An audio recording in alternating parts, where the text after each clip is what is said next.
इधर देखो, अपना टॉपिक चल रहा था अम्ल, क्षार और लवण, ये पढ़ रहे थे।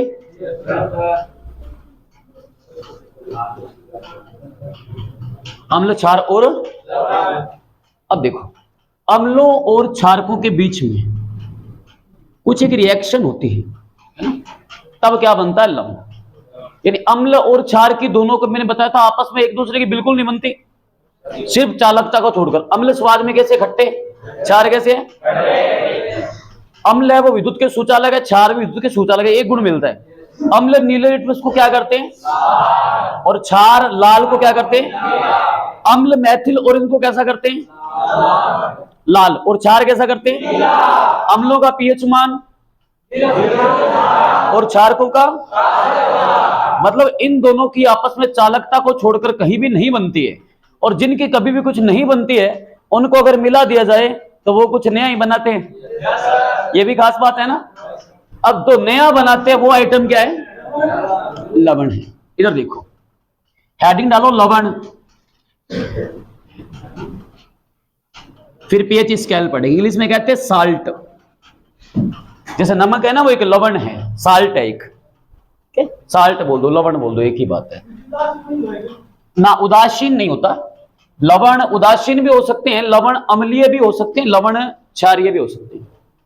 अम्लीय लवण भी होते हैं, क्षारीय लवण भी होते हैं, उदासीन लवण भी। उदासीन पे शुद्ध जल होता है ना, वो उदासीन है। नमक है, उसको हम उदासीन में मान लेते हैं। नमक का पीएच मान कितना है? 7। नमक किससे मिलता है? पानी से। भूल जाओ तो याद रखना, पानी किसके अंदर होगा? समुद्र महासागर के अंदर। तो कहते हैं ना, 7 समुद्र पीछे में तेरे पीछे पीछे आगे, वो होता है ना कचरा सा, बस। तो 7 समुद्र पीछे तेरे पीछे पीछे आगे, वो दोनों में पीएच मान आपको याद हो जाएंगे। 7 समुद्र बोला तो समुद्र के अंदर नमक होता है, तो नमक का पीएच मान भी 7 है। समुद्र के अंदर पानी है, पानी का पीएच मान भी क्या है? 7 है। आगे पढ़ेंगे सब कुछ, सारी चीजें। अब लवण कैसे बनता है? देखो, अम्ल और क्षार दोनों मिलेंगे ना, पहले समझ लो कि अभिक्रिया है। 9th-10th में टॉपिक आता था आपके रासायनिक परिवर्तन, भौतिक परिवर्तन, या रासायनिक अभिक्रिया, भौतिक अभिक्रिया, नाम याद आ रहा होगा। उसमें आप यूं पढ़ते थे, संयोजन अभिक्रिया, वियोजन अभिक्रिया, विस्थापन अभिक्रिया, द्विविस्थापन अभिक्रिया, ऑक्सीकरण अभिक्रिया, अपचयन अभिक्रिया, नाम याद है? ऐसे ऐसी अभिक्रिया है ये पेपर में क्वेश्चन आया हुआ है। अम्ल और क्षार दोनों मिलकर के अपने अपने गुण खो देते हैं। कैसे गुण? अम्ल खो देगा खट्टेपन का, क्षार खो देगा कड़वेपन का। तो खट्टा कड़वा दोनों मिलकर के अपने आप हो जाएंगे न्यूट्रल, न्यूट्रल हो जाएंगे। क्या हो जाएंगे? उदासीन। और उदासीन होकर क्या बनाएंगे? एक तो बनेगा लवण, प्लस में बनेगा पानी। और लवण का संबंध पानी से अभी बताया था मैंने। समुद्र के अंदर नमक होता है ना, तरीका बता दिया मैंने आपको भी याद करने का। बाकी कैसे भी याद रखो, फिर भी आपको जैसे याद रहे अच्छी बात है। लवण और जल, शब्दों में ध्यान नहीं देना है, क्योंकि पीएच स्केल में ट्रिक कुछ ऐसी है, उन पे ध्यान नहीं देना है, पीएच मान पे ध्यान देना है, वो याद रखनी है। पेपर में पूछेंगे आपसे, तो आपसे क्या पूछेंगे? देखो मैंने क्या बोला, अम्ल और क्षार दोनों मिलकर के अपने अपने गुण खो देते हैं, उदासीन होकर लवण और जल बनाते हैं। इसीलिए अभिक्रिया का नाम पड़ा उदासीनीकरण अभिक्रिया। कौन सी अभिक्रिया? उदासीनीकरण अभिक्रिया। पेपर में क्वेश्चन आ जाता है, अम्लों और क्षारकों के बीच में कौन सी अभिक्रिया संपन्न होती है? संयोजन अभिक्रिया, वियोजन अभिक्रिया, विस्थापन अभिक्रिया, उदासीनीकरण अभिक्रिया। उदासीनीकरण अभिक्रिया में कौन से घटक भाग लेते हैं? अम्ल और लवण। ऑप्शन है अम्ल और लवण, क्षार और लवण, अम्ल और मूलक, अम्ल तथा क्षार। उत्तर क्या होगा? वापस बोल रहा हूं, अम्ल तथा क्षार मिलकर के दोनों अपने अपने गुण खो देते हैं, उदासीन होकर लवण और जल बनाते हैं। इसे उदासीनीकरण अभिक्रिया कहा जाता है। एक बार पेपर में पिछली बार जो तुम्हारा एग्जाम था ना जीडी का, उसमें क्वेश्चन आया था कि अम्ल और क्षार की परस्पर अभिक्रिया से कौन से उत्पाद निर्मित होते हैं? क्या उत्पाद बन रहा है? देखो अम्ल और क्षार दोनों मिले तो उत्पाद क्या बन रहा है? अब आप सोचोगे सर किस अम्ल को मिलाएं, किस क्षार को मिलाएं, कौन सा लवण बनेगा? हमें तो याद नहीं होता। कोई दिक्कत नहीं है, पानी का सूत्र सबको आता है, पानी का फॉर्मूला सबको पता है। मैंने कोई अम्ल लिया, देखो उदाहरण बता रहा हूं, ये कोई अम्ल है, सीधी बात है, H आए तो अम्ल है, पहचान बताई थी, क्षार आएंगे तो क्या आएगा, OH आएगा, है ना। ये मैं कोई क्षार लिया मैंने, ये कास्टिक सोडा है, सबसे खतरनाक क्षार। हाँ, अम्लीय वर्षा कब होती है पढ़ेंगे पीएच मान में, पर आपने बीच में पूछ लिया इसलिए हम बीच में बता देंगे, बाद में मेरे याद ना रहेगा। जब वर्षा जल है ना, पानी होता है ना, उसका पीएच मान होता है 7। अभी बताया मैंने, इससे ही बनती है अम्लीय वर्षा। तरीका बताया था, 7 समुद्र पीछे में तेरे आगे। आओ कोई कोई आजकल नेरी कौन टपी जाए, ठीक है, बीत माती मुश्किल चला है काम, बाकी वाह हुआ कोई सिस्टम। तो 7 से पीएच मान क्या होगा, अगर बारिश हो रही है, हम क्या करें, श्वसन कर रहे हैं, कार्बन डाइऑक्साइड छोड़ रहे हैं, बहुत सारे ईंधन जला रहे हैं, प्लास्टिक जला रहे हैं, प्रदूषण हमें फैला रहे हैं, क्योंकि मनुष्य नहीं है, इसलिए मैं ज्यादा इतने मतलब इस बारे में बताता नहीं हूं। खतरनाक है इंसान। दुनिया का सबसे बड़ा कुत्ता कौन है, खतरनाक जानवर कौन है, मनुष्य। शेर नहीं है, वो इतना खतरनाक है, शेर को पकड़ के पिंजरे में डाल देता है, एक जानवर ही है मनुष्य एक प्रकार का। तो ये बहुत प्रकार के प्रदूषण करेगा, तो वायुमंडल में क्या आएगी, SO2, सल्फर डाइऑक्साइड गैस। अगर बारिश हो रही है, वर्षा के अंदर सल्फर के घटक या नाइट्रोजन के घटक मिल जाए, तो इसका पीएच मान गिरना चालू हो जाएगा। प्रदूषण है, प्रदूषण की वजह से चिमनियां वगैरह होती है, यहां पे लगभग मिलता है। पीएच मान आ जाएगा पानी का कितना, 5.5 से 5.6 के बीच। इस समय होने वाली वर्षा कहलाती है अम्लीय वर्षा। ये फसलों के लिए घातक होती है। पेपर में क्वेश्चन भी आते हैं, अम्लीय वर्षा का पीएच मान आपके सामने लिखा हुआ है। अम्लीय वर्षा का मुख्य घटक कौन है, ये गैस है, सल्फर डाइऑक्साइड गैस है, ठीक है। पढ़ेंगे आगे, पीएच मान लिखूंगा सारे, अभी इधर ध्यान दो। तो ये अम्ल मैंने क्या बोला, अम्ल और क्षार मिलेंगे तो क्या बनाएंगे। अब आपको नहीं पता कि कौन सा लवण बनेगा। अब लवण भी 3 प्रकार के हैं, अम्लीय लवण होंगे, क्षारीय लवण भी होंगे, उदासीन लवण भी होंगे। आपको उतना उन पर ध्यान नहीं देना है। सूत्र आपको नहीं आता, कईयों को आता कि सर फॉर्मूले नहीं आते, बाकी हम सब याद कर ले, कोई बात नहीं। इतना पता है क्या बनेगा, लवण और पहले जल बना दो, ये जल बन गया, ये तो सबको आता है। आपको ऐसा तो नहीं जिसको पानी का सूत्र पता नहीं है, याद होगा H2O। H2O का मतलब 2 हाइड्रोजन और 1 ऑक्सीजन निकल गए। देखो ये हाइड्रोजन गई, ये हाइड्रोजन गई, 2 हो गई खत्म, 1 ऑक्सीजन और गई, क्या बचा पीछे, ये बना लवण। कौन सा लवण बना, साधारण नमक या फिर खाने वाला नमक या श्वेत क्रिस्टलीय पदार्थ, ये लवण है एक।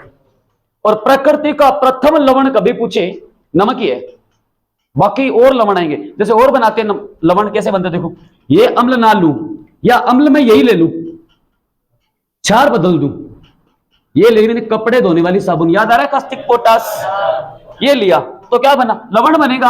हमें नहीं पता कौन सा बनेगा, तो ये तो पक्का पता है ना, साथ में क्या बनेगा, पहले पानी बना दो, फिर लवण अपने आप मिल जाएगा। कैसे, ये हाइड्रोजन गया, ये हाइड्रोजन गया, ऑक्सीजन गया, क्या बचा, ये बन गया पोटेशियम क्लोराइड, ये लवण है। ऐसे बनाने लवण। अब सूत्र याद नहीं होते कोई बात नहीं, पर पानी का तो याद ही होगा ना। पानी को काट कर जो अड़गा बड़गा बचे उसको लिख दो, वही लवण है। अब ऐसे और लेते, मैं ये ना अम्ल नहीं ले रहा, मैंने लिया ये नाइट्रिक अम्ल लिया, याद आ रहा है एक बार एजिया वाला, जोड़ चढ़ाता नहीं वो, यहां पे मैंने लिया इसके साथ ये अम्ल मैंने चेंज किया, क्षार मैंने वही रख लिया। क्षार भी चेंज कर सकते हो और बहुत सारे क्षार है, आपका जो मन करे, सोडियम हाइड्रोक्साइड ले लो, पोटेशियम हाइड्रोक्साइड ले लो, आप कोई भी ले लो। यहां से सिंपल सी बात है, लवण बनेगा। कौन सा बनेगा नहीं पता, ये तो पक्का पता है क्या बनेगा, पानी काट दो, क्या बचा, Na, N2 कहां पे है मूर्खो, Na सोडियम है, पीछे बचा NO3 जोड़ दो।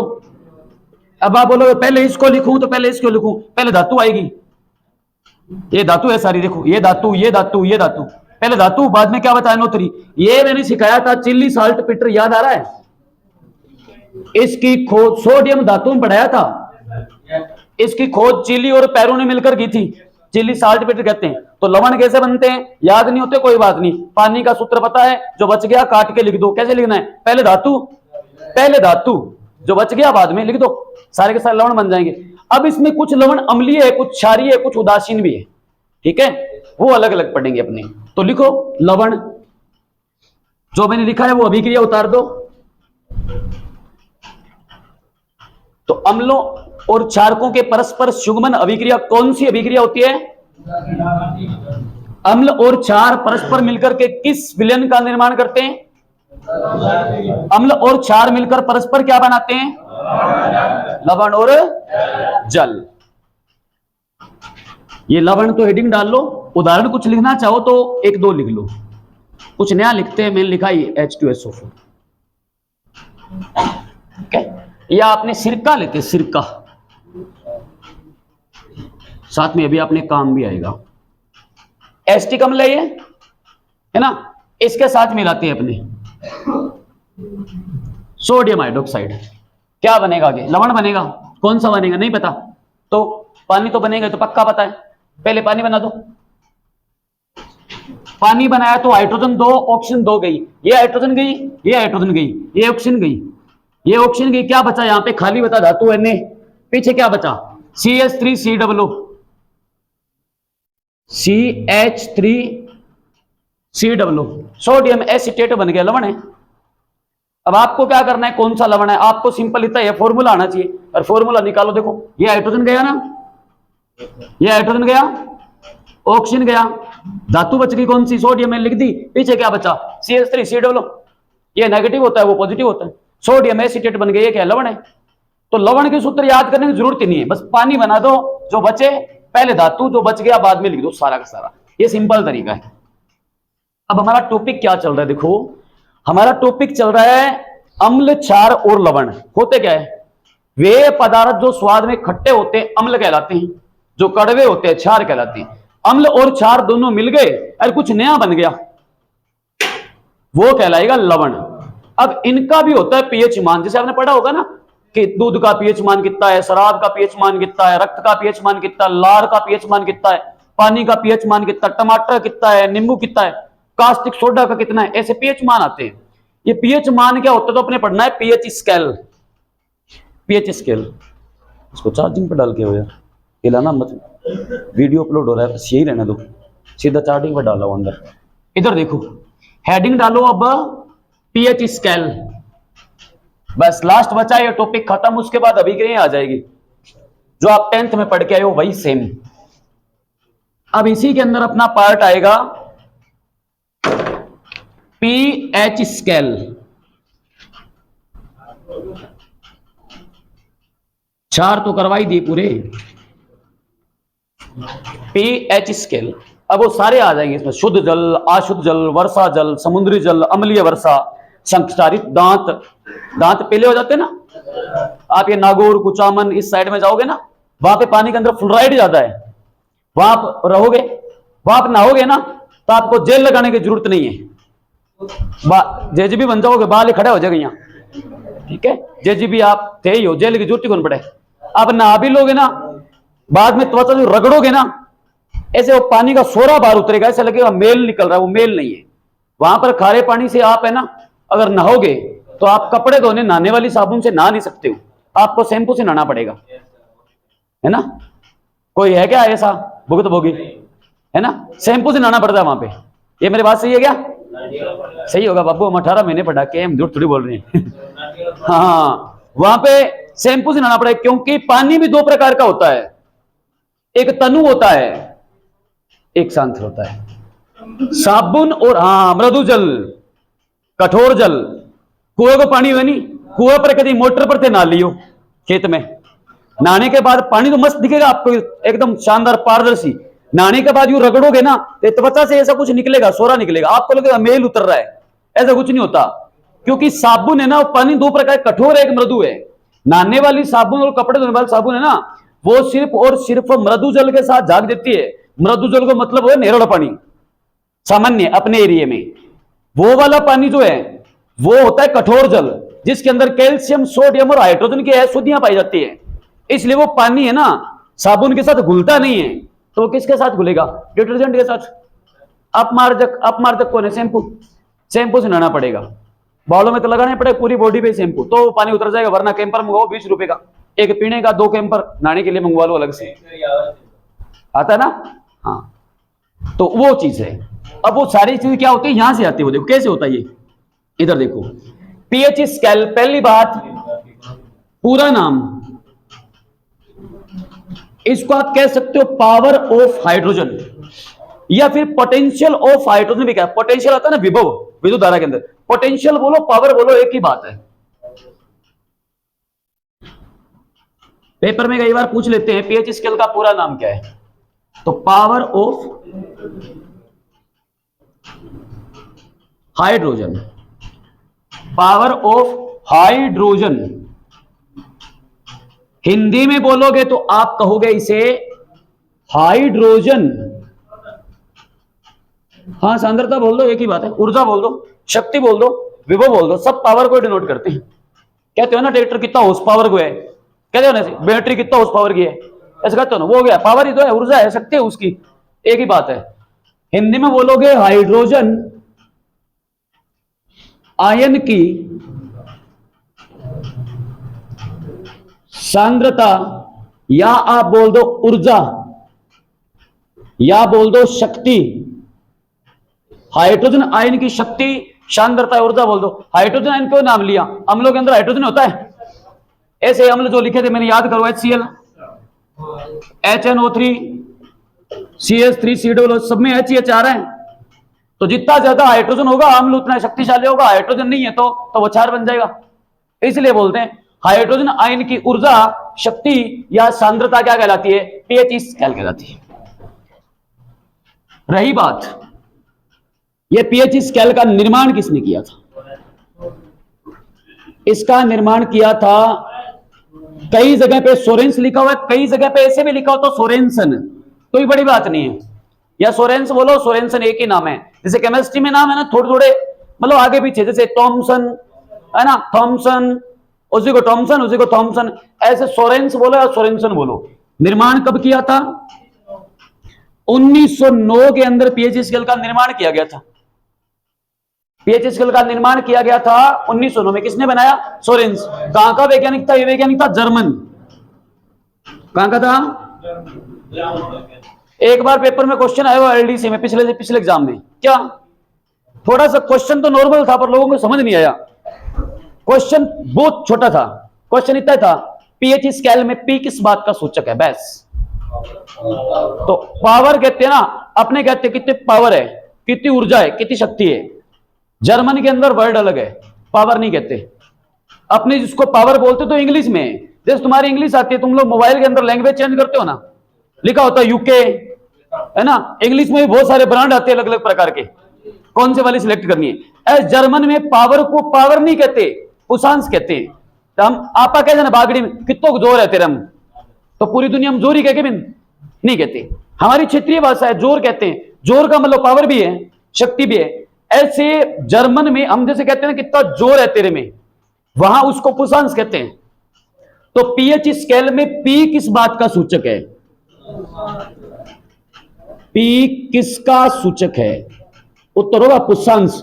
और पुशांस का मतलब होता है पावर, ऊर्जा, शक्ति, बागड़ी में बोले तो जोर। पी सूचक इसका है, पुशांस का है। यह उत्तर था उस क्वेश्चन का, पीएच स्केल में पी किस बात का सूचक, सारे नाम ही पैसे ही थे, ठीक है ना। तो पीएच स्केल में पी किस बात का सूचक है, तो आप कहोगे पुशांस का। पुशांस क्या है, तो पुशांस की थ्योरी लिखना चाहो लिख सकते हो। पुशांस एक जर्मन शब्द है जिसका अर्थ होता है ऊर्जा या शक्ति, बस इतनी सी बात है। पुशांस पीएच स्केल में, पुशांस पीएच स्केल में पी किसका सूचक है, पी का अर्थ क्या है, पुशांस, पुशांस क्या है, तो आप लिख लो पुशांस एक जर्मन शब्द है,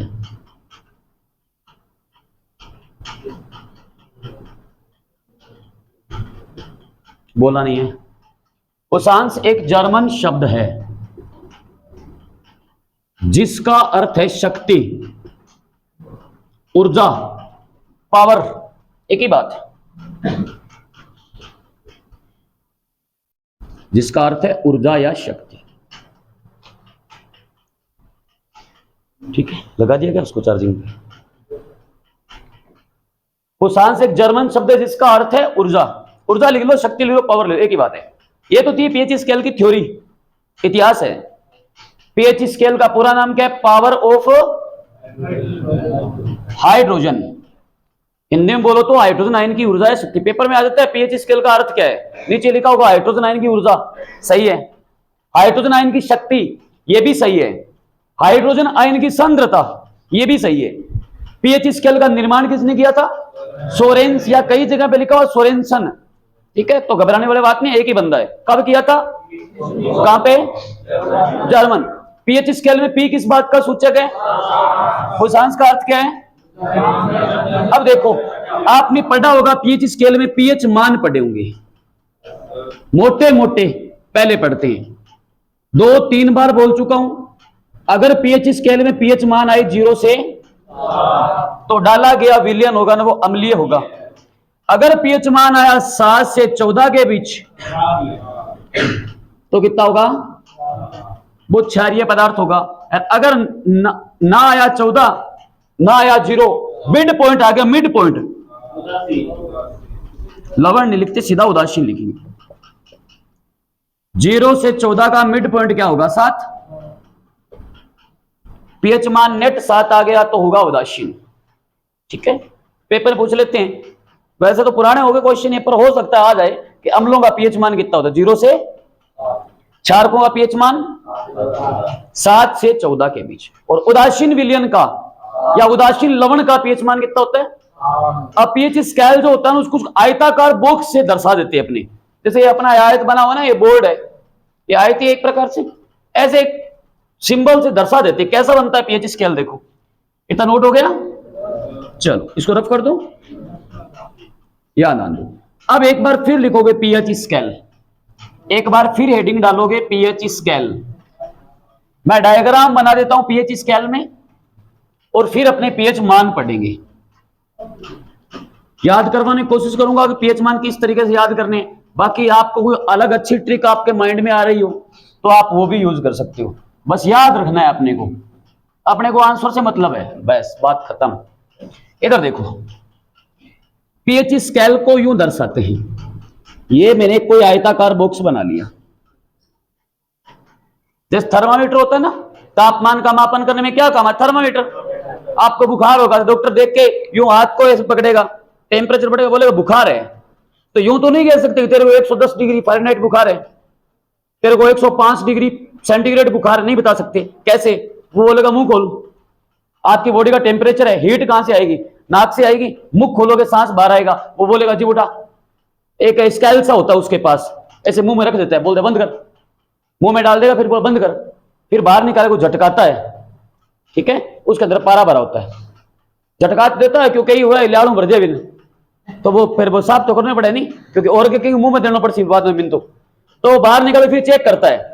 उसमें पैमाना चेक करना लिखा होता है फ़ारेनहाइट, 70, 80, 90, 100, 110, 120, फिर वो पढ़ता है, फिर वो देखता है 107, 8 डिग्री, फिर बोलता है तेरे को बुखार बहुत ज्यादा है, फिर वो झटका के अपने बैग में डाल लेता है। क्यों? फिर आगे और जानो कहेंगे डैडी भाई तो काम ही हुई है ना, बस वो चेक करता है। क्या? जैसे ऐसे चेक कर रहे हैं, ऐसे आपकी बीपी चेक करते हैं, आप हॉस्पिटल जाते हो, यहां से आपकी ब्रेकियल धमनी बांधता है, यहां से यूं करके पट्टा देके एक बांध देता है ब्रेकियल, फिर यहां उसके पास एक भोंपू होता है हवा भरने के लिए। भोंपू समझते हो नहीं? अरे पोंपी गांव में कौन है? सब्जी वाला पोंपी, पोंपी आलू है, प्याज है, बस वो वही तो वो भरता है। बोगड़ी पोंपी के भैया भोंपू हुए वो, जैसे मंदिर के ऊपर नहीं लगा, बाल्टी को नहीं लगा, बाजा देगी भजन सुबह शाम चला, वो भोंपू ही हुए। परवल्य जिसका होता है ना, परवल्य घुमा हुआ, उसका नाम भोंपू ही होता है, चाहे मैथ में लो चाहे साइंस में लो। वो भोंपू से हवा भरता है, फिर यहां से ब्रेक के लिए प्रेशर पड़ेगा तो आपकी ब्रेक के लिए दबेगी, फिर वो देखता है कि इसका बीपी आ रही है 150, तो वो कहता है कि माता जी या जो भी बैठा है भाभी जी है ना, ये आपकी बीपी बढ़ती है, बीपी चेक कर दे, बोलेगा ज्यादा है, बीपी ज्यादा है, टेस्ट करो थोड़ा, बताते हैं ना।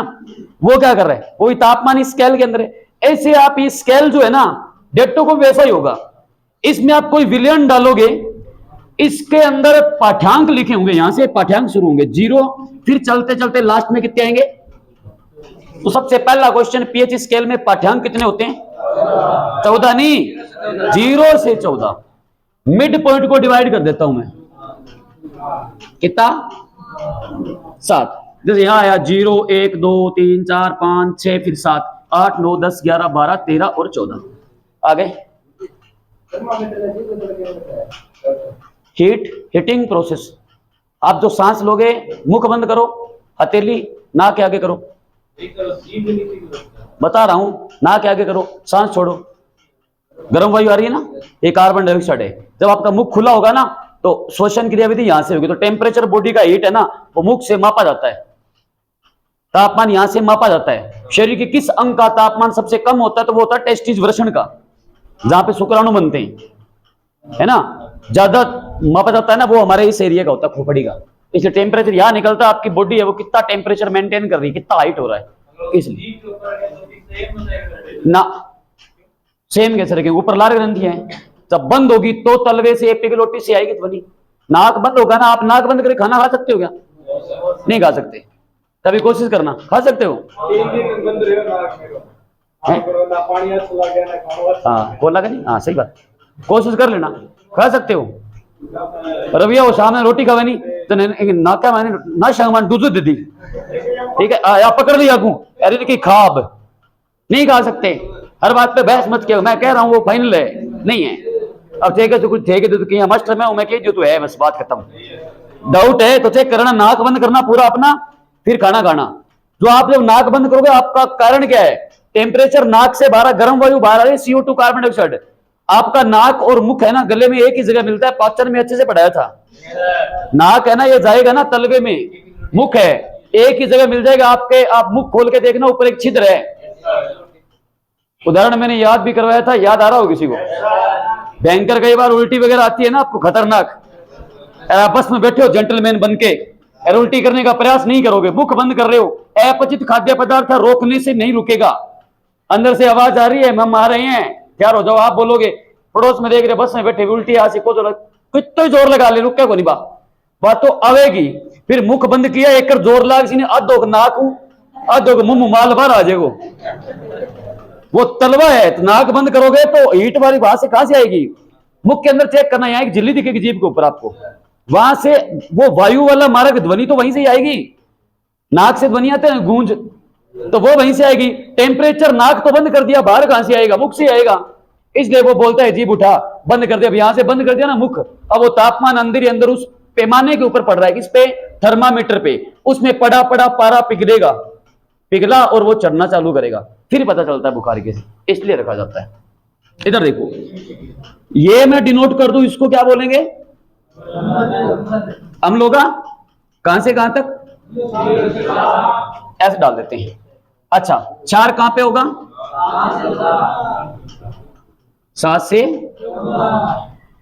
यहां पे मैंने डाला मिड पॉइंट, ना अम्ल ना उदासीन, ये खट्टा, ये कड़वा, ये स्वादहीन।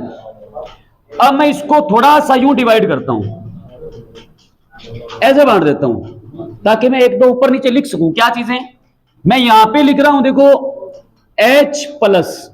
अब मैंने कभी एक लाइन बोली थी, याद करो, सांद्रता। इसी को कहते हैं ऊर्जा, इसी को कहते हैं शक्ति, इसी को बोलते हैं पावर। अब केमिस्ट्री के अंदर है ना, और मैथ के अंदर भी होता है। मैथ के अंदर लोग वाले आपने क्वेश्चन कभी पढ़े होंगे, जिसका कोई बैकग्राउंड अगर मैथ में रहा है थोड़ा बहुत इंटरेस्ट किसी का, लोग वाले क्वेश्चन आते, log 1, log 2, log 10, ऐसे मान आते थे। केमिस्ट्री हो चाहे मैथ हो, यानी चाहे साइंस हो चाहे मैथ हो, सांद्रता को एक सिंबल से दर्शाते हैं, ये लगाते हैं, इसे बड़ा वृत्त, ये ऐसा लगा हुआ कहीं पे आता है ना, तो आप समझ जाओ वो सांद्रता की बात हो रही है, ऊर्जा की बात हो रही है, शक्ति की बात हो रही है। ऊर्जा या पावर तो कुछ में बड़ी होती है, इसलिए बड़ी कोष्टक से दर्शाया जाता है। ऐसा लगा हुआ आएगा तो वो सांद्रता है। जैसे मैं बोलूं ये हाइड्रोजन, ऊपर लिखा मैंने प्लस, तो ये क्या? आयन। तो हाइड्रोजन आयन की सांद्रता। अब ये किसमें होता है? अम्लों में होता है, मतलब ये भाग अम्ल को बता रहा है, आपको सामने दिख रहा है जस्ट। थोड़ा सा इसको मेंटेन करके दिखाते, यूं देखो, ढंग से देखो, ये देखो इधर। अच्छा, मैं यहां नीचे लिख रहा हूं OH नेगेटिव, यानी हाइड्रोक्साइड। बताया था OH नेगेटिव का नाम बताया था मैंने। क्षारकों में कौन सा आयन होता है? हाइड्रोक्साइड। अम्लों में कौन होता है? ये लिखी मैंने सांद्रता। जैसे कि ये देखो, अम्ल है, ये भी अम्ल है, ये भी अम्ल है, सब में क्या रहा देखो, हाइड्रोजन आयन की सांद्रता। क्षार लिखूंगा तो ऐसे लिखूंगा, sodium hydroxide, potassium hydroxide, calcium hydroxide, magnesium लिखवाए थे सब में क्या आ रहा देखो, अरे बताया भी था, अच्छे से पढ़ाया था कि हाइड्रोक्साइड आएगा तो क्या होगा, क्षार होगा। अब आप चेक करो, देखो ढंग से देखो, मैं यहां खड़ा हूं, मेरा बायां स्केल का बायां ही होगा, ये मेरा बायां, ये मेरा दायां। मैं बोलूंगा पीएच स्केल में बाएं से दाएं जाने पर पीएच मान, क्वेश्चन खत्म। नीचे लिखा हुआ घटता है, दूसरा ऑप्शन है बढ़ता है, तीसरा ऑप्शन है पहले बढ़ता है फिर घटता है, चौथा ऑप्शन है अपरिवर्तित रहता है। देखो पीएच स्केल में कहां जाना है, बाएं से दाएं, ये बायां ये दायां, बायां दायां सबको पता है ना, भूल जाओ तो याद रखना बीडी, बीडी को नहीं, बी और डी, बी से बायां डी से दायां, 360 डिग्री के एंगल पे कहीं भी घूम जाओ, जहां मर्जी रोटेट करो, बी डी बायां दायां, इधर घूम जाओगे बी डी बायां दायां, इधर घूम जाओ बायां दायां। पहली बात इसमें दिक्कत होनी नहीं चाहिए बायां दायां में। तो अब देखो आप जा रहे हो बाएं से, देखो पीएच मान यहां पे कितना है, फिर कितना हुआ 2 3 4 5 6 7 8 9 10 11 12 13 14, तो पीएच स्केल में बाएं से दाएं जाने पर पीएच मान क्या है, उत्तर होगा बढ़ता है। अगर मैं यही बोलूं कि पीएच स्केल में बाएं से दाएं जाने पर अम्लता, तो उत्तर हो घटती है। कैसे, देखो यहां अम्लता इतनी है, इतनी है ना, ये देखो यहां चेक करो, इतनी से रह गई, इतनी से रह गई, थोड़ी सी है चिन्नी सी, तो क्या हुआ, बाएं से दाएं जा रहे हो तो अम्लता घट रही है कि नहीं घट रही, अम्लता घट रही है, पर पीएच मान, यही मैं क्षार के संबंध में बोलूं तो नीचे आओ थोड़ा सा, ये क्षार का एरिया ये बनाया मैंने, इसका मतलब क्या हुआ, पीएच स्केल में बाएं से दाएं जाने पर पीएच मान वो तो बढ़ता ही है, पीएच मान क्या है, बढ़ता है, और क्षारकता बढ़ती है। मतलब पीएच स्केल में बाएं से दाएं जाने पर पीएच मान भी बढ़ता है और क्षारकता भी बढ़ती है, पर पीएच मान तो बढ़ता है, अम्लता घटती है। इसका निष्कर्ष ये निकला, मोटी मोटी बात ये, रट्टा मारने की जरूरत ही नहीं है, पीएच स्केल है ना वो क्षार के साथ कार्य करते हैं, पीएच मान बढ़ेगा क्षारकता बढ़ेगी। देखो क्षारकता यहां इतनी सी है, यहां देखो इतनी है, पीएच मान बढ़ेगा क्षारकता बढ़ेगी, सही बात है, पर पीएच मान तो बढ़ेगा पर अम्लता घटेगी। तो अम्ल पीएच स्केल के क्या करते हैं, विरुद्ध कार्य करती है। तो 4 क्वेश्चन है थ्योरी के, पीएच स्केल में बाएं से दाएं जाने पर अम्लता घटती है, क्षारकता, पीएच स्केल में बाएं से दाएं जाने पर पीएच मान बढ़ता है, और दाएं से बाएं जाने पर पीएच मान, अब दाएं से बाएं बोल रहा है तो इधर जाओ, यहां कितना है, यहां कितना है, घटा के बेटा, ये बात समझ में आई। अब पढ़ते हैं पीएच मान किसका कितना है। देखो ये डायग्राम बनाओ थोड़ा सा, पहले मार्कर और कहां है, एक मार्कर और था ना, उठाना, कैसा है चलता है ये,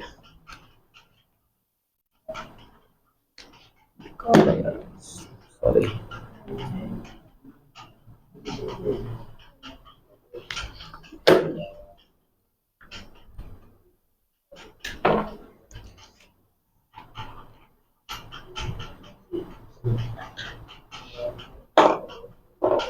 खुलिए,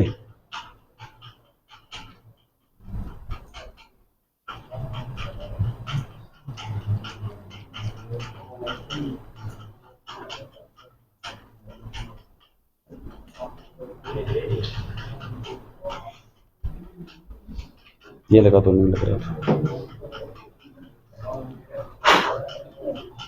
बना लिया। अब लिखो कुछ पदार्थों के पीएच मान, सबके तो याद नहीं रखने, वैसे पीएच मान तो बहुत ज्यादा है, सारे आपको याद नहीं रहेंगे, पर एग्जाम के बेस पे जो जो इंपॉर्टेंट है ना वो मैं आपको बता देता हूं कौन कौन से। रफ कागज देना, रफ कागज देना,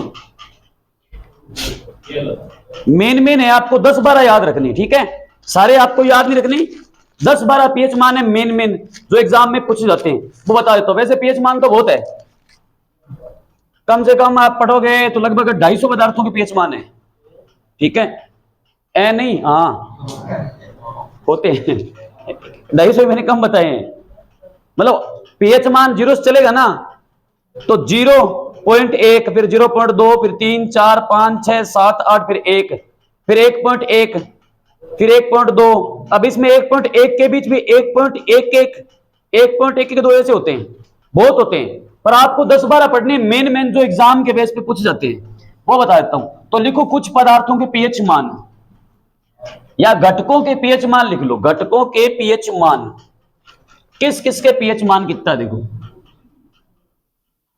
पीएच मान अपने 0 चलते 14 तक सारे के सारे कवर कर लेते। कौन कौन से, देखो सबसे पहले या मैं लिख देता हूं, चलो या लिखूंगा मैं पीएच मान इसके नीचे, या लिख दूंगा मैं घटक, कौन सा घटक है जिसका पीएच मान कितना है, ऐसे। तो 1 नंबर सबसे पहला पीएच मान है 0 से 1 के बीच। ऐसा लिखने के बजाय आप उल्टा लिखो, अच्छा याद रहेगा। और एक गुरुजी गलत करा दियो, है ना, ध्वनि से पता चल गया मुझे। या लिखो ताकि पहले पता होना चाहिए कौन सा घटक है। मैंने बोला 1 नंबर, है ना, तो 1 नंबर ही होता है वो, 1 नंबर, 1 नंबर वहां वही शुरू होता है। 1 नंबर में कौन है, खतरनाक अम्ल आएगा।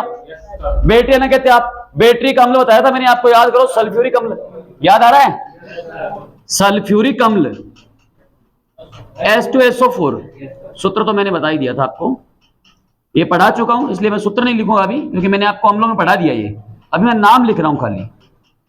याद करो, सल्फ्यूरिक अम्ल होता है तो अम्लों का राजा, गंधक का अम्ल, बैटरी का अम्ल, बैटरी में भरते हैं। पीएच मान कितना रहेगा, 0 से 1 के बीच रहता है।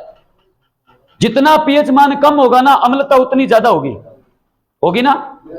चेक कर लो, भले स्केल में पढ़ाई थी अभी, देखो ऐसे पीएच मान तो इतना था 0, अम्लता देख लो इतनी है। पीएच मान है 14, अम्लता देखो। तो जितना पीएच मान कम है अम्लता उतनी, जितना पीएच मान ज्यादा है अम्लता उतनी। तो पीएच मान जितना कम होगा ना, वो उतना ही खतरनाक अम्ल होगा, शक्तिशाली अम्ल होगा, तेजाब होगा ये। हाँ, बैटरी के अंदर ये भरते हैं। कहते हैं बैटरी में अम्ल कौन सा है, कपीस अलग है भैया, दिप्या बड़ा 13,000 लगा है, बैटरी 1 नंबर अम्ल है। तो 1 नंबर देख लो, 1 ही नंबर पीएच मान 1 ही, ठीक है, 1 नंबर, 1 नंबर, वो यहां से 1 नंबर ये चालू हो जाता है। उसके बाद में 2 नंबर आ गया आपका पेट वाला, याद करो, वाह, जीवता रहो, जीवता रहो। हाइड्रोक्लोरिक अम्ल, इसका पीएच मान थोड़ा ज्यादा होता है, ये हो जाता है 1 पॉइंट। बाकी तेजाब, ये भी तेजाब, ये होता है एसिड, तेजाब जो फेंकते हैं वही होता है। पीएच मान कम है, जला देगा, एसिड है, तेजाब है। ये हमारे पेट से निकलता है, किससे निकलता है, जठर रस से, इससे, और जठर रस में भी यही होता है HCl। तो पेपर में ऐसे भी आ जाता है जठर रस का पीएच मान कितना है, वो भी 1.2। जठर रस में हाइड्रोक्लोरिक अम्ल होता है ना, पर जब निकलेगा आपको एसिडिटी हो जाएगी, तो फिर आपका जो अमश्य है उसका पीएच मान थोड़ा सा बढ़ेगा। अगर पूछे अमश्य, जिसको आप पेट कहते हो, कहां होता है अमश्य, ये यहां पे, ये अमश्य, पेट उधर। अमश्य का पूछे थोड़ा सा ज्यादा होता है, कितना, 2.0 या 2 बोल सकते हो। इसके बाद थोड़ा सा आगे और बढ़ेंगे, नींबू, नींबू खट्टा होता है ना, नींबू आप चबाओगे, मुंह में डालते हैं, आंखों में झंझनाहट पैदा होती है, खतरनाक खट्टा लगता है। नींबू का पीएच मान होता है 2.4 से 3.4, लगभग आप मान सकते हो 3 के आसपास। अगर भूल जाओ, नींबू महंगे हैं, आप गर्मी में नींबू लेके जाते हो, नींबू लेने जाओगे रेडी पे, तो वो आपको बोलोगे कि आप कमरे पे रहते हैं, ऐसे होता है भैया 10 रुपया का नींबू दे यार, 10 का नींबू, 10 में वो 2-3 नींबू देता है कि 3 यहाँ से भैया महंगा होता है, ठीक है। 10 रुपए के नींबू लेके आओगे तो वो आपको 2-3 नींबू देगा, कहते आएंगे 10 रुपए महंगे बहुत है, 100 रुपए 150 रुपए किलो है, तो 10 रुपए में 2-3 नींबू रहते हैं, 2-3 नींबू देते हैं, मतलब नींबू का पीएच मान 2 और 3 के बीच रहता है, या 3-4 नींबू दे देगा, है ना। ज्यादा करोगे, धक्को करोगे कि एक और दे यार, ना कर, मैं 3 बंदा शिकंजी बना, वो छोटो से एक और दे देगो, तो 3-4 याद रखना कि 2-3-4 नींबू देता है वो, है ना। इसके बाद में शराब, क्या खंगारो गण मरियो है लाके दोगे अभी चैंपियन पढ़ लियो। आशीर्वाद फुल है मेरी तरफ हूं, आशीर्वाद तो मैं दूं था तो तगड़ो छना टापरे बहु थरे, ठीक है। इन ऊपर आशीर्वाद के उसी बता कहा, बिल्कुल कोई टेंशन नहीं है, आशीर्वाद मैं दे दूं ना, दे पढ़ लियो, आशीर्वाद गाल दूंगा। शराब, शराब का पीएच मान बोलो ना तो देखो 2-4 पैग है ना, क्या भैया वो 2-3 पैग गड़बो पंजाबी गानों से नहीं वैसे याद करा दो, कौन सा था वो, लागे 3 पैग बल्ली है ना, वो तो कहते हैं ना कि 2-4 पैग लगने के बाद में तो पीएच मान भी 2.4 ही है। 2-4 पैग लगने के बाद में क्या होता है, माहौल अलग होता है, 3, 4, 5, 8, 9 तो 11 हो जाते भाई आते, बस भाई है 2-4 पैग लगाओ ऐस करो 2.8, ठीक है ना। तो 2-4 पैग से याद रखना, ठीक है, ऐसे याद रखना शराब का। थोड़ा सा और ऊपर बढ़ते हैं तो आएगा टमाटर। हाँ टमाटर, टमाटर का पीएच मान लगभग चलता है 4 के आसपास, 4 से 4.5 कह सकते हो आप टमाटर का, 4.5 इसके बीच रहता है, ठीक है।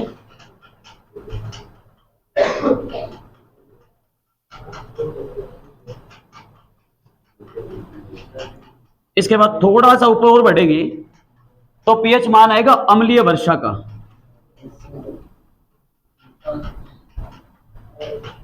वैसे नींबू का पीएच मान 2-3 बार एग्जाम में फिक्स, अब ऐसा नहीं है, आप ऐसा मत बोलना कि सर मैंने किसी किताब में पढ़ा था नींबू का पीएच मान 2.6 था, मैंने लिख दिया है 2.4 से 3.4 के भी लगभग नेट 3 के आसपास रहता है नींबू का, ठीक है, इसका लगभग 3 के आसपास। और शराब का फिक्स मैंने बता ही दिया 2-4 पैक है ना, ऐसे याद रखो। तरीके देखो बहुत है, शब्दों पे ध्यान नहीं देना है, बाकी तरीका बता रहा हूं, बाकी आप डायरेक्ट याद रखो, अगर आपकी एबिलिटी है तो आप सीधे याद रख सकते हो। अम्लीय वर्षा, अम्लीय बारिश जो आपने पूछा था, उसका पीएच मान होता है 5.5 से 5.6। अगर वर्षा जल का पीएच मान 7 से घटकर 5.5 या 5.6 हो जाए, उस समय होने वाली वर्षा फसलों के लिए खतरनाक होती है, घातक। और इसका मुख्य घटक है SO2, sulphur dioxide gas. Paper में आता है अम्लीय वर्षा का मुख्य घटक कौन है, सल्फर डाइऑक्साइड गैस है, इसके कारण होता है। थोड़ा और बढ़ते हैं, यही आपके दांत होते हैं ना जो बिना मतलब कई बार निकालते रहते हो, हल्के हल्के पीले पीले, बस वही संक्षारित, खराब,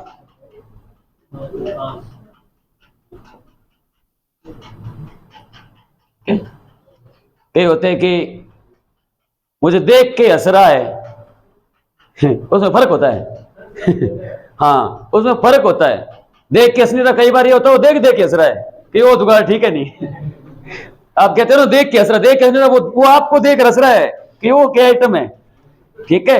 तो वो यहां होता है, सफाई किया करो दांतों की, नहीं हंसेंगे देख के कोई, ठीक है। संक्षारित दांत पीएच मान होगा 5 से 5.5 5.6, मैंने 7 इसलिए लिखवाए हैं, अम्लीय वर्षा और संक्षारित दांतों का पीएच मान सेम ही होता है। कब होता है संक्षारित दांत, कैसे होते हैं, आप खाना खाने के बाद में ब्रश नहीं करते हो या सुबह ब्रश नहीं करते हो, सारी रात सो गए, मुख आपका बने, कई लोग होते कुल्ला भी नहीं करते, ठीक है ना, ये रोटी खाई 2 गुटका पानी लियो ऐसे करके लंबो हो जाए माचा पर, कई होते बढ़िया ऐसे गुल्ला करते, करना चाहिए, क्योंकि अगर आपने नहीं किया तो आप कम से कम 6 घंटे 7 घंटे सोओगे, ठीक है। अगर सोओगे तो आपका मुख रहेगा बंद, मुख में एंजाइम निकलेगा, लाइसोजाइम एंजाइम, लाइसोजाइम एंजाइम अगर निकलेगा तो वो पड़ा पड़ा जो दांतों में फंसे भोजन के टुकड़े है ना, वो अंदर ही दांतों में सड़ेंगे, वो धीरे धीरे सड़ना चालू होंगे। एक सीमा ऐसी आएगी, आप ब्रश नहीं करना अगर आपने बंद किया नहीं किया तो आपके दांत होने पीले, ये काम सेम फ्लोराइड पानी वाला ही होता है, ठीक है। तो वो पीएच मान इतना घट जाता है, इसलिए आपके दांतों में अम्लता बन जाती है, एसिड बन जाते हैं, तो आपके दांत खराब होने लग जाते हैं। और दांत साफ करने बहुत जरूरी है, बहुत बार कहते हैं दांत और आंख बॉडी में मेन चीज होती है, 2 दांत नहीं होगा, मानो उदाहरण बहुत पता, छोला खाना जी कर जाए तो क्या करे, दांत बूढ़िया कई बार पड़ जाएगा दांत लगवासी, तो वो सारा मुंह निकालते, मुंह लिपा पैसा खाली कर ले तो हवा नहीं आती ऐसे सीधी, ये खोले को नहीं आड़ो सुशुद्ध हो रही है, दांत है नहीं। अब रोटी कौन खाई जाए, क्या कैसी लिक्विड दो, लिक्विड तो दलियो खिचड़ी, अब बिग सामने छोला की सब्जी पड़ी, रोटी पड़ी है, वो देख देख लाल बनाई काटे रखे, बिंग कौन खाई जाए, तो इसलिए बहुत जरूरी है। और आंखें वैसे बहुत जरूरी है। कुछ गंदा देखोगे तो बोलो तक यार ऐसा, अच्छा देखोगे तो अच्छा लगेगा, रह ही नहीं तो दूसरा बोलेगा अच्छा है, तो फिर सोचोगे होना चाहिए था, मैं देख लेता। तो दो चीजें बहुत जरूरी है। अच्छा थोड़ा सा और बढ़ते हैं, अब आते हैं बात लार पे, जो अभी मैंने बताई है लार।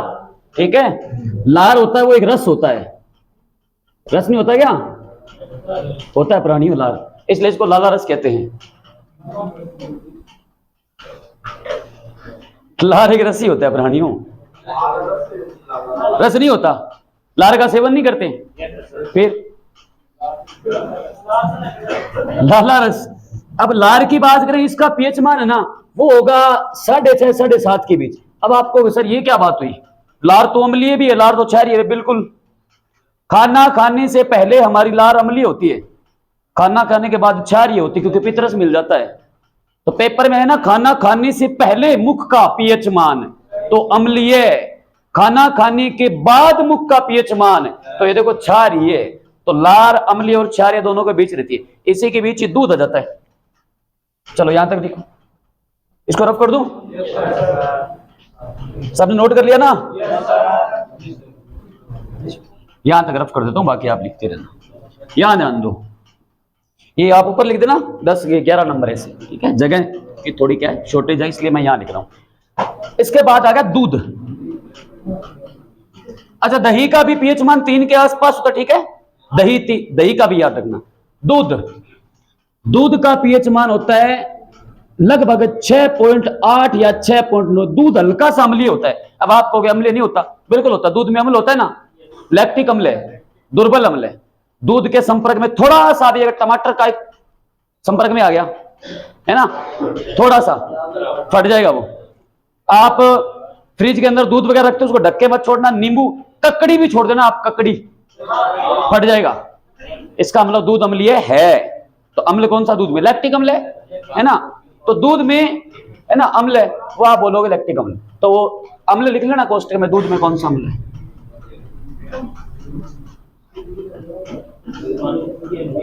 ये होता है कि इसमें वैसे नहीं करना, दूध में होता है, दूध में शर्करा है लैक्टोज, वो दही में जाकर बनती है लैक्टिक अम्ल, ठीक है। पूरा लिखो तो आप ऐसे लिख लेना, इसके अंदर शर्करा है, कौन सी, लैक्टोज शर्करा है, उससे बन जाता है यहां पर लैक्टिक अम्ल, वो दही छाछ के अंदर आपको देखने को मिल जाएगा, ठीक है, 3 3.5 के बीच। इसके बाद आ गया, अब आते हैं शुद्ध जल, आसुत जल या फिर वर्षा जल। शुद्ध जल बोलो, आसुत जल बोलो, वर्षा जल बोलो, उसका पीएच मान नेट 7 होता है, नेट। शुद्ध जल होता है उदासीन, शुद्ध जल के अंदर करंट नहीं आता, पानी के अंदर करंट आता है ना, है आप कुछ नहीं, खारे वाले में तो आता है समुद्र, हाँ अर वाला भी शुद्ध होता नहीं है वैसे। वर्षा जल, अगर वर्षा जल के अंदर है ना सल्फर डाइऑक्साइड के अम्लीय घटक ना मिले तो वो पानी जो होगा ना वो फिक्स है, शुद्ध होगा। अब आप कहोगे कि वर्षा जल में तो अम्लीय वर्षा होती है, वो सल्फर मिलने के बाद है। सामान्य है, शुद्ध जल बोलोगे ना वर्षा जल है, चेक करना चाहो देखने के लिए डॉक्टर के पास होता है। डॉक्टर जब इंजेक्शन लगाता है उसके पास एक बोतल होती है छोटी सी, 15-17 पैसे की आती है, वो उसको यूं करके पैसे ब्रेक करता है, तोड़ता है इसे, फिर इंजेक्शन बढ़ रहा है। वो 15-20 पैसे के डॉक्टर के घर पे पानी होता है, मिलाता है ना लिक्विड, सीधी दवाई है, वो आपकी नसों के अंदर चलेगी नहीं, कई बार गाढ़ी होती है, पतला करना पड़ता है, क्योंकि लिक्विड अगर ज्यादा पतला होगा ना, तनु होगा, तो वो आसानी से आपकी नसों में से बह जाएगा आराम से। अब वो बोतल आप डॉक्टर से कभी भी ले लेना, एक छोटा सा बॉक्स आता है इसे, एक डिब्बा होता है ऐसा, एक डिब्बा होता है छोटा सा इतना बड़ा, इसमें से ऐसे रखी होती है, इसमें नोटिस किया होगा ऐसे रखी होती है। आप उसको बोलना कि एक बोतल देना यार, दे देगा, वो मना नहीं करेगा। उसको आप तोड़ के मुंह में डालना, आपको पता नहीं चलेगा आपके मुख में डाला क्या है, ना तो खट्टा मिलेगा, ना मीठा मिलेगा, ना कड़वा लगेगा, ना ही नमकीन लगेगा, कोई स्वाद ही नहीं आएगा, आपको इतना लगेगा मुख में पानी सा कुछ है। वो होता है ये शुद्ध जल, क्योंकि आप बाहर वाला जो पानी दे रहे हो उसमें बैक्टीरिया वगैरह हो सकते हैं, इंजेक्शन में डॉक्टर वो काम में नहीं लेता है, वो बात अलग है। पिछले जगह में कई बार आते हैं डॉक्टर, पानी मंगा ले, लोटो ले पानी को भर के, फिर वो टिको को लगा भी वो साफ करे भी नहीं, ये फेंक देता है इसे बाहर, तो वो शुद्ध जल होता है, उसका पीएच मान नेट 7 होता है। बाकी वर्षा जल का पीएच मान भी 7 ही होता है अगर उसमें सल्फर डाइऑक्साइड ना मिला तो। अब थोड़ा सा और ऊपर बढ़ते हैं। भारी जल में फर्क है। शुद्ध जल का सूत्र ये होता है, भारी जल हाइड्रोजन बताई थी, सबसे भारी हाइड्रोजन कौन है बताया था ना, पीडीटी समस्थानिक पढ़ाए थे। Protium hydrogen, deuterium hydrogen, tritium. हल्की हाइड्रोजन बताई थी प्रोटियम, भारी बताई थी ड्यूटीरियम। जल का सूत्र है H2O। हाइड्रोजन 3 प्रकार की है, भारी कौन सी है D, तो यहां लगा दो D, ये बन गया D2O भारी जल। अंतर बिल्कुल है, इसका आणविक द्रव्यमान 18 यूनिट है, इसका 20 है। ये फर्क है, वजन में फर्क है। कैसे आता है, द्रव्यमान भी सिखाए थे, हाइड्रोजन का 1 है, 2 का 2 हो गया, ऑक्सीजन 8 पे आती है तो द्रव्यमान हो गया 16। शुद्ध जल का कितना हुआ देखो, 18 यूनिट है। ड्यूटीरियम 2 नंबर पे आती है, 1 ड्यूटीरियम का 2 तो 2 का हो गया 4, ऑक्सीजन 8 पे आते हैं 16, 16 और 4 फर्क है ना, क्यों फर्क नहीं है। हाँ कड़वा, उसमें कैल्शियम सोडियम के घटक और होते हैं, यहाँ वो सही बोल रहा है, ये कड़वा है ना पानी, वहां पे कैल्शियम सोडियम हाइड्रोजन घटक भी है। थोड़ा सा और ऊपर पढ़ते हैं, थोड़ा और ऊपर आते हैं।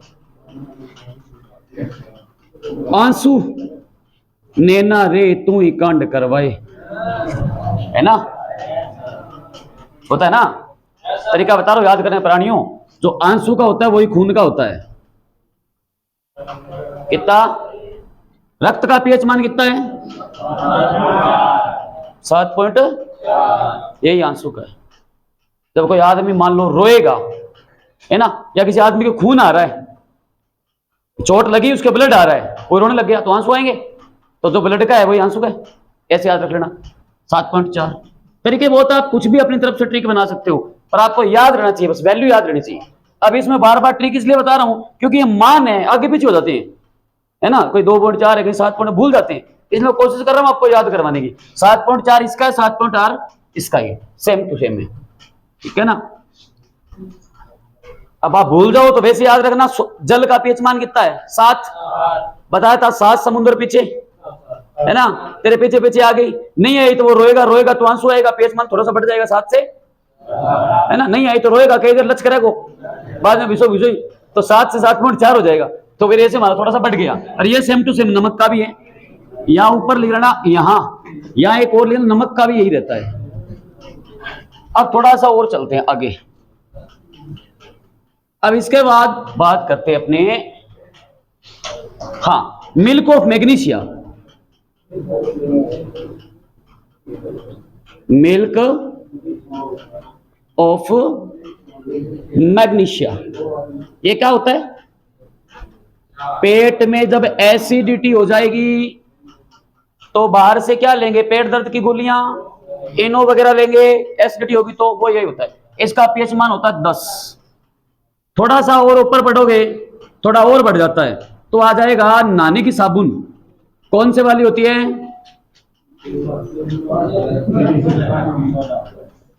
निरमा, खत्म हो रहा, लक्ष्य भी हवे, मैं नाम पूछे निरमा, थान तो इकट्ठा करके नहीं मैं और की दूंगा, बुरछू दो दे रगड़ रगड़ के, पुराना बुरछू है नहीं, सुनो गो चलो साधन सुनो, बीऊ ले मुंदा कर दो ले नहीं, या बढ़िया निरमा।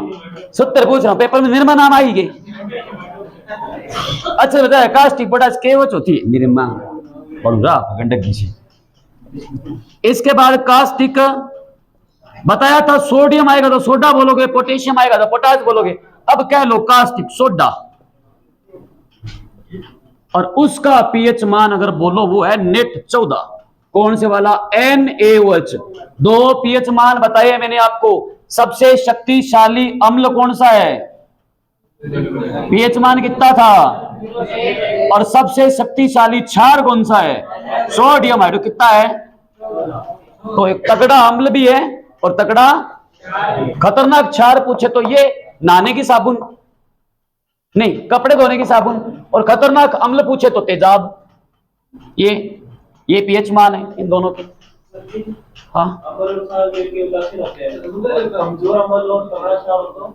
तो क्षारीय लवण, कैसे बनता है बता देता हूं, बाकी आपके लेवल पे आएंगे नहीं, फिर बता दो। देखो मैंने क्या कहा था, एक लाइन देखो, भूल जाओ कभी, पहले उतारो फिर तरीका बताता हूं। याद करने का तरीका यह है, मैंने एक लाइन बोली थी, अगर आपने शब्दों को ढंग से इनको ऑब्जर्व किया है तो मैंने बोला अम्ल और क्षार दोनों मिलकर अपने अपने गुण खो देते हैं, तब उदासीन होते हैं। अब अम्ल भी दो प्रकार के, प्रबल दुर्बल, क्षार भी दो प्रकार के, प्रबल दुर्बल। अब मैं बोलूं कि प्रबल तो अम्ल है या दुर्बल क्षार है, उन दोनों को मिला रहे हो, दोनों में खतरनाक कौन है पहले बताओ? अम्ल है कि क्षार? प्रबल अम्ल है, दुर्बल क्षार है, तो क्षार का प्रभाव तो खत्म हो जाएगा, अम्ल का रहेगा, तो अम्लीय लवण। मैं कहूं दुर्बल ही अम्ल है या दुर्बल ही क्षार है, दोनों बराबर है, कमजोर कमजोर, उदासीन लवण। मैं कहूं प्रबल ही अम्ल है, प्रबल ही क्षार है, दोनों ही खतरनाक है, तो भी उदासीन। यार मैं कहूं दुर्बल अम्ल है यार प्रबल क्षार है, तो खतरनाक कौन है? क्षार। अब लवण बनेगा क्षारीय, जो खतरनाक होगा प्रभाव भी उसका देखने को मिलेगा, ऐसे लवण बन जाते हैं प्रबल दुर्बल और क्षारीय। आपके लेवल पे आएंगे, इसलिए मैंने पढ़ा ही नहीं आपको। 7 से ऊपर 7.6, 7 से 8 के बीच रहता समुद्री जल, खारा पानी होता है, कड़वापन नमक होता है उसमें, बढ़ जाता है 7 से 8 के बीच रहेगा। ये कुछ पीएच मान आप याद रख लेना इनको, ठीक है? ये आपका टॉपिक था अम्ल क्षार लवण, है ना, खत्म। चलो अब नया टॉपिक शुरू करते हैं। हाँ कोई डाउट है, क्वेश्चन है तो पूछ लो, रोक दो इसको, नया टॉपिक। गुर्दा किडनी एक ही बात होती है, बता रहा हूँ।